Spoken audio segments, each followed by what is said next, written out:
أعوذ بالله من الشيطان الرجيم بسم الله الرحمن الرحيم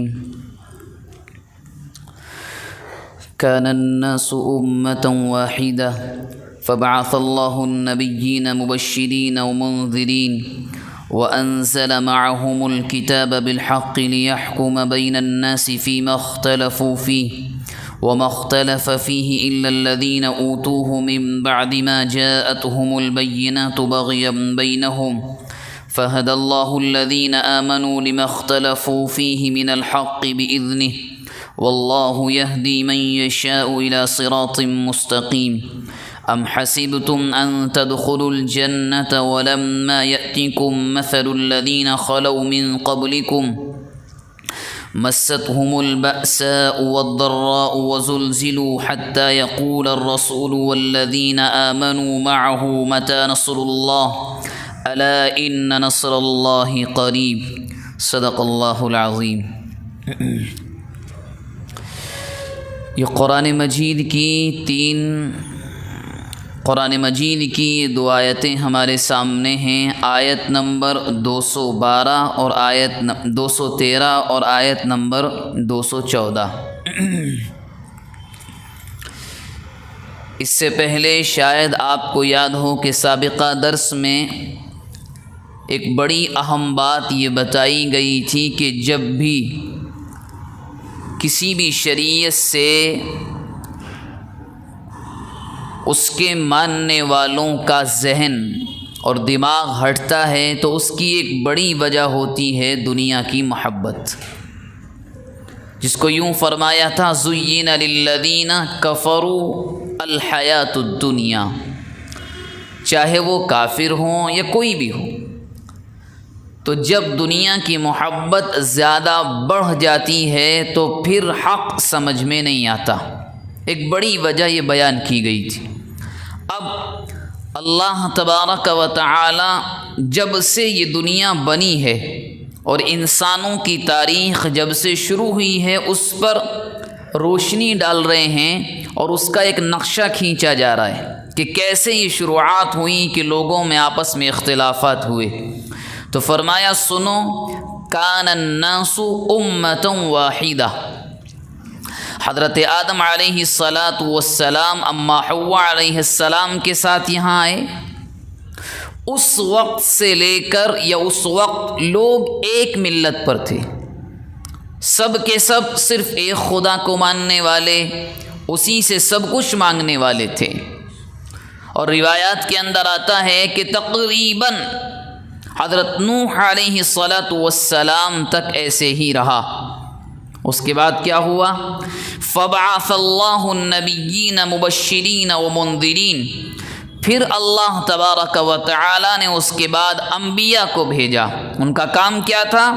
مبشرین، لوگوں کو آ کر خوشخبری بھی دیتے تھے کہ اگر نیک اعمال کرو گے تو اللہ کا وعدہ جنت کا ہے، اور لوگوں کو ڈراتے بھی تھے کہ اگر تم راہ حق سے ہٹ گئے تو پھر اللہ کا عذاب بڑا سخت ہوگا۔ یہ کام انبیاء آ کر کے کرتے تھے، اور ان کی مدد کے لیے، آسانی کے لیے اللہ فرماتے ہیں وَأَنزَلَ مَعَهُمُ الْكِتَابَ بِالْحَقِّ، ہم نے ان نبیوں کے ساتھ آسمان سے کتابیں بھی نازل کی، بالکل صحیح کیوں؟ لِيَحْكُمَ بَيْنَ النَّاسِ، تاکہ اللہ لوگوں کے درمیان فیصلہ کرے کس چیز کا؟ فِيمَا اخْتَلَفُوا فِيهِ، جن چیزوں میں لوگ آپس میں جھگڑتے ہیں، اختلافات ہوتے تھے آپس میں، کچھ لوگ کہتے تھے ہم نبی کو نبی مانیں گے، کچھ انکار کر دیتے، تو اللہ نے فرمایا ہم نے نبی کی تصدیق کے لیے کتابیں بھی اتاری تاکہ لوگ صحیح کو سمجھ لیں کہ صحیح کیا ہے، غلط کیا ہے۔ لیکن قرآن نے پھر کہا کہ لوگ جو آپس میں اختلاف کرتے تھے کیوں کرتے تھے، وجہ کیا تھی؟ فرمایا وَمَا اخْتَلَفَ فِيهِ إِلَّا الَّذِينَ أُوتُوهُ مِن بَعْدِ مَا جَاءَتْهُمُ الْبَيِّنَاتُ، کہ جو اختلاف ان کے درمیان تھا وہ صرف کس نے کیا؟ ان لوگوں نے کیا کہ جن کو کتاب دی گئی، اور کتاب کب دی گئی؟ کہ ان کے سامنے تمام نشانیاں صاف تھیں، مطلب وہ یہ جانتے تھے کہ نوح علیہ السلام ہو یا کوئی بھی نبی ہو، یہ اللہ کا نبی ہے، اس کو جو صحیفہ یا کتاب ملی ہے وہ اللہ کی جانب سے آئی ہے، وہ جانتے تھے۔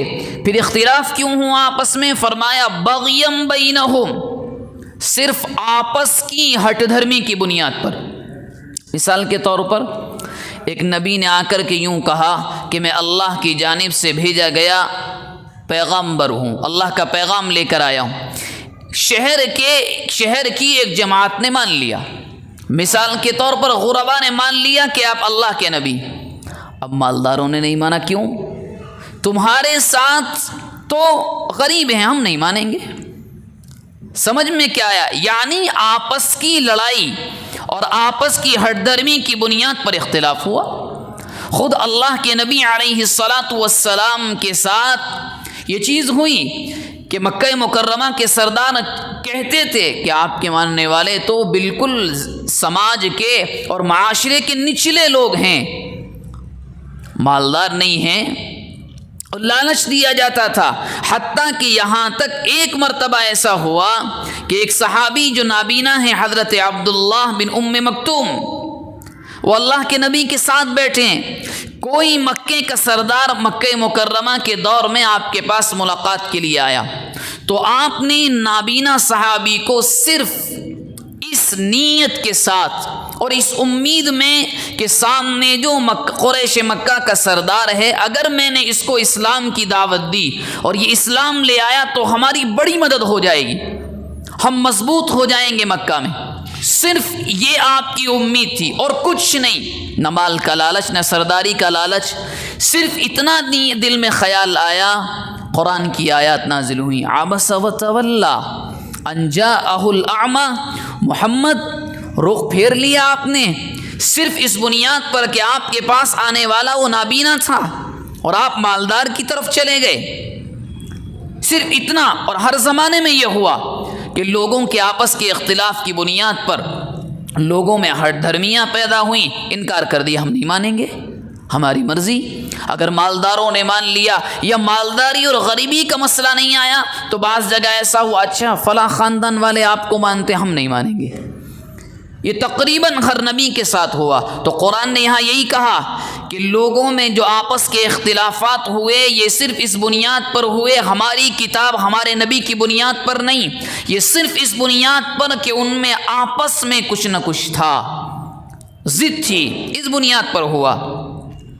پھر اب یہاں سوال یہ ہوتا ہے کہ جب دو جماعتوں میں، دو فریقوں میں اختلاف ہو تو پھر ایک ان میں سے ہدایت پر کیسے آئی؟ قرآن نے اس کا جواب دیا، فَهَدَى اللَّهُ الَّذِينَ آمَنُوا، تو اللہ نے ہدایت کا راستہ دکھایا، کس کو؟ ان کو جو ایمان لے آئے۔ کیوں دکھایا؟ لِمَا اخْتَلَفُوا فِيهِ مِنَ الْحَقِّ بِإِذْنِهِ، کہ اللہ نے جو اختلاف ان کے درمیان ہوا تھا ان میں سے جو جماعت ایمان لے کر آئی، اللہ نے اپنے فضل سے اس کو سیدھا راستہ دکھایا۔ کیوں؟ واللہ یہدی من یشاء الی صراط مستقیم، ہم جس کو چاہتے ہیں راہ ہدایت دکھلاتے ہیں، انسان لڑتا رہے، لیکن ہاں یہ ہے کہ اگر انسان کوشش کرے ایمان کے راستے میں تو پھر اللہ کی جانب سے فیصلے بھی ایسے آتے ہیں۔ اور اگر ہٹ دھرمی پر اڑ جانا، ہم نہیں مانیں گے، ہم ایسا کریں گے، ہم ایسا چاہیے، پھر اللہ کی جانب سے ہدایت کے راستے بھی بند ہو جاتے ہیں۔ اب اللہ تبارک و تعالی اگلی آیت میں ایمان والوں سے بات کرتے ہیں۔ کیا؟ یہ جو اختلاف ہوا ہر زمانے میں، اب مسلمانوں سے کہا جا رہا ہے جو مدینے میں اللہ کے نبی کے ساتھ رہ رہے ہیں کہ ٹھیک ہے یہودی نہیں مانتے آپ کو نبی اور تمہیں مسلمان نہیں مانتے، منافقین تمہارے ساتھ غداری کرتے ہیں، تمہارے ساتھ نمازیں پڑھیں گے مسجد نبوی میں اور جا کر مل جائیں گے غیروں کے ساتھ، جس کو کہتے ہیں کہ ہماری اور آپ کی لوکل زبان میں آستین کے سانپ، یہ یوں کہہ لیں کہ دو منہ کا آدمی، کہ آپ کے ساتھ آپ کا اور رات میں کچھ اور، آپ کے پیچھے کچھ اور۔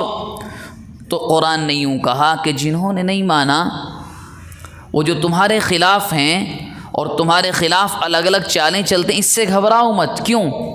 ام حسبتم ان تدخلوا الجنہ، مسلمانوں سے کہا جا رہا ہے کیا تم نے یہ سمجھ لیا ہے کہ جنت کا راستہ پھولوں کی سیج ہے؟ اتنی آسان ہے جنت کہ تم یوں ہی جنت میں داخل ہو جاؤ گے۔ وَلَمَّا يَأْتِكُمْ، اور تمہارے ساتھ وہ نہیں ہوگا۔ موجودہ زمانے کے اعتبار سے بڑی اہم آیت، وَلَمَّا يَأْتِكُمْ، اور تمہارے ساتھ وہ حالات تم پر پیش نہیں آئیں گے، الَّذِينَ خَلَوْا مِن قَبْلِكُمْ، جو تم سے پہلوں کے ساتھ ہوا، جو تم سے پہلے حضرت عیسیٰ کے ماننے والے، موسیٰ علیہ السلام کے ماننے والے، نوح علیہ السلام کے ماننے والے، غرض جتنے انبیاء آئے ہیں ان کے جو متبعین رہے، ان کی لائی ہوئی شریعت پر عمل کرنے والے جو لوگ رہے، ان کو آزمایا بھی گیا، ان کو قتل بھی کیا گیا، ان کو شہروں سے نکال دیا گیا، ملک بدر کر دیا گیا۔ تو یوں کہا گیا کیا مسلمانوں تمہارے ذہن میں یہ ہے کہ بس تم نے کلمہ پڑھ لیا لا الہ الا اللہ محمد الرسول اللہ، اب ہمیں جنت مل جانی چاہیے، یہ آزمائشیں کیوں آ رہی ہیں؟ نہ، ایسا نہیں ہونے والا۔ فرمایا یہ ہوگا کہ مستہم البأساء والضراء، جو حالات تم سے پہلوں کے ساتھ ہوئے وہ آئیں گے۔ کیا ہوا ان کے ساتھ؟ پریشانی نے ان کو پکڑا، تنگی ان کے اوپر آئی، اور ایسا نہیں، صرف یہی نہیں، وَزُلْزِلُوا، اور اتنا آزمایا گیا کہ ان کو ہلا دیا گیا، وَزُلْزِلُوا، اور ایسی آزمائش آئی قرآن مجید نے جو اس سے آگے کے الفاظ استعمال کیے ہیں وہ انسان اور ہم اور آپ بھی سوچنے پر مجبور ہو جائیں گے۔ آزمائش ایسی آئی، ایسی بھکمری، ایسی تنگی، حکومت خلاف، پورا زمانہ خلاف، پورا ملک دھمکیاں دینے والا۔ کیا ایسی آزمائش آئی کہ اس زمانے میں جو نبی تھے ان کی زبان سے نکلا حتی یقول الرسول والذین آمنوا معه، نبی اور ان کے ماننے والے ایمان والے تھے ان کی زبان سے نکلا متی نصر اللہ، اللہ بہت ہوا، مدد کہاں ہے؟ کیا آج کے زمانے میں ایسا نہیں ہے؟ بالکل ایسا ہی ہے۔ تو کل ملا کر معلوم یہ ہوا کہ جنت کا راستہ اتنا آسان تو نہیں ہے کہ ہم کلمہ پڑھ لیں بس داخلہ مل جائے، نہیں، آزمایا تو جائے گا۔ مال کی تنگی بھی ہوگی، قوم کی تنگی بھی ہوگی، قوم کے کسی فرد کے قتل کے ذریعے سے خوف بھی تمہارے ذہنوں میں بٹھایا جائے گا، اور باقاعدہ ایسا بھی ہوگا تمہیں گھروں سے نکالا جائے گا، کرائے پر مانگنے جاؤ گے تو نہیں دیا جائے گا، صرف تمہارے نام کی بنیاد پر، اور باقاعدہ جو موجودہ زمانے میں ہو رہا ہے کہ نام کی بنیاد پر چیز، اس چیز کا جو ریٹ عام لوگوں کے لیے ہوگا تمہارا نام دیکھ کر بڑھا دیا جائے گا تاکہ یہ نہ خریدے۔ یہ کیا ہے؟ مستہم البأساء والضراء، یہ تو ہوگا۔ کیوں ہوگا؟ اس لیے کہ اللہ یہ فرماتے ہیں، اور بہت سی جگہ قرآن میں فرمایا ہم یہ جاننا چاہتے ہیں وَلَيَعْلَمَنَّ اللَّهُ الَّذِينَ آمَنُوا، کہ ہم یہ جاننا چاہتے ہیں کہ ایمان والا کون ہے، وَلَيَعْلَمَنَّ الْكَاذِبِينَ، جھوٹا کون ہے۔ ہم یہ فرق کرنا چاہتے ہیں، جس طرح ایک گھر کی خاتون آٹے کو روٹیاں بنانے سے پہلے چھلنی میں چھانتی ہے اور موٹا برادہ موٹا آٹا نکال کر الگ کر دیا جاتا ہے، بالکل یہی پروسیس ہے۔ اور اب تو اتنا صاف سمجھ میں آتا ہے موجودہ حالات میں، اور یہی نہیں ملکی نہیں عالمی سطح پر بڑی آسانی سے سمجھ میں آتا ہے کہ چھٹائی ہو رہی ہے۔ اب چل رہا ہے کہ کون اپنا کون پرایا۔ یہ کیا یہی ہے مستہم البأساء؟ جو اس آزمائش کی بھٹی میں نکل گیا وہ کامیاب۔ صحابہ کرام کو جو یہ درجہ ملا ہے اتنا اونچا، اور ان کو دنیا میں کہہ دیا کیا، رضی اللہ عنہم ورضوا عنہ، ہم تم سے راضی، تم ہم سے راضی، جو چاہیں کرو، اب تم جنتی ہو۔ کیسے ملا؟ تاریخ کے لکھنے والے لکھتے ہیں کہ جتنا سخت صحابہ کو آزمایا گیا، انبیاء کے بعد دنیا میں کسی کے اوپر ایسی آزمائش نہیں آئی، کسی پر بھی نہیں۔ یہاں تک کہ آپ سوچیں کہ جنہوں نے صرف مذہب کی خاطر، صرف اللہ کی رضا کے لیے موجودہ زمانے کے اعتبار سے ملینز ڈالر کو مکہ مکرمہ میں چھوڑ دیا تھا، بیویوں کو چھوڑ کر آ گئے، مکہ مکرمہ میں اپنے بچوں کو چھوڑ کر آ گئے، صرف اللہ کی رضا، یہی تو تھا مستہم البأساء والضراء۔ اور بعض مورخین فرماتے ہیں یہ آیت نازل ہوئی تھی غزوہ خندق کے بارے میں، جس کو غزوہ احزاب بھی کہا جاتا ہے، کہ مدینہ منورہ کو چاروں جانب سے 10,000 کفار کے اور یہودیوں کے لشکر نے گھیر لیا۔ صحابہ پریشان، کھانے کے لیے نہیں، جس میں مشہور واقعہ ہوا ایک صحابی نے جا کر پیٹ دکھایا، اللہ کے نبی زبان سے نہیں کہہ سکتے تھے، پیٹ دکھا دیا۔ عرب میں جب بھوک لگتی تھی تو پیٹ پر پتھر باندھ لیتے تھے، اللہ کے نبی نے دکھایا تو وہاں ایک کی جگہ 2 بندے تھے، اسی غزوے میں پیش آیا۔ اس موقع پر یہ آیت نازل ہوئی کہ تم جو اس شکایت زبان پر لا رہے ہو، یا کسی بھی زمانے کا مسلمان یہ نہیں آنی چاہیے۔ کیوں؟ جنت کا راستہ ایسا نہیں ہے سیدھے چلے گئے کلمہ پڑھنے کے بعد، ہم آزمائیں گے، کیونکہ حاصل کرنے کے لیے کچھ تو ادا کرنا پڑے گا، کچھ تو دینا پڑے گا، اور وہ کیا ہے؟ وہ آزمائش ہے۔ اور موجودہ زمانے میں چل رہا ہے کہ اب تو فلسطین کے حالات یہ کہیں کہ بعض مرتبہ دلوں سے، یا زبان نہیں، دل یہ آواز کرتے ہیں کہ اللہ مدد کہاں ہے، اب کیسے ہوگا؟ حالانکہ پھر اس کے بعد فرمایا گھبراؤ نہیں، الا ان نصر اللہ قریب، ہماری مدد بہت قریب ہے۔ اب اللہ کے یہاں کوئی قرآن پڑھ کر یہ سمجھنے لگے قریب کا مطلب 1-2 گھنٹے 2 یا 3 دن نہیں، اللہ کا ایک نظام تو وہ ہے جو مجھے اور آپ کو سمجھ میں آتا ہے، گرمی آئیں، سردیاں آئیں، پھر برسات آئی، یہ پورا سال ایک ہوتا ہے تکوینی نظام۔ دنیا کے اندر پیش آنے والے واقعات، حکومتوں کا بدلنا، نئی حکومت کا آنا، ان کا آنا، ان کا چلے جانا، کسی کے غربت سے مالداری کی گدی پر چلے جانا، یا کسی کا مالداری سے غربت پر آ جانا، یہ کیا ہے؟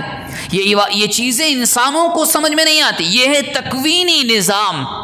الا ان نصر اللہ قریب، فرمایا گیا گھبراؤ نہیں، حالات ایسے آئیں گے کہ تمہارے ذہن میں بھی نہیں ہوگا اور مدد بھی آ جائے گی، تم سوچ بھی نہیں سکو گی اور ہماری مدد تم پر نازل بھی ہو جائے گی۔ بہرحال فرمایا جو آج کی آیت کے نتیجے میں معلوم ہوا، ایک سبق تو یہ ملا کہ کبھی بھی آپس کے اختلاف کی بنیاد پر، کبھی بھی چاہے کتنا سخت اختلاف ہو جائے، قرآن ہو یا حدیث ہو یا شریعت اسلامیہ ہو، اپنا مزاج کبھی بھی کسی سے اختلاف کی بنیاد پر ان کے خلاف نہ بنے۔ اور دوسری چیز یہ ہے کہ اگر آزمائشیں آئیں تو احادیث کے اندر آتا ہے کہ اللہ سے دعا مانگنی چاہیے، مولا نمبر 1 تو آزمائشوں سے حفاظت فرما، اگر ہم اس آزمائش آپ ہمیں دینا چاہتے ہیں تو اس میں ہمیں پوری طرح سے کامیاب کر دے، ہم اس میں کامیاب ہو کر کے نکلیں۔ اور آخری چیز جو ہمیشہ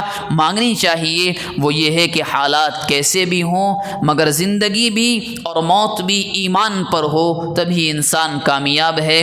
دعا فرمائیں اللہ تبارک و تعالی جو چیزیں ہمارے درمیان آئی ہیں ان پر عمل کرنے کی توفیق مرحمت فرمائے۔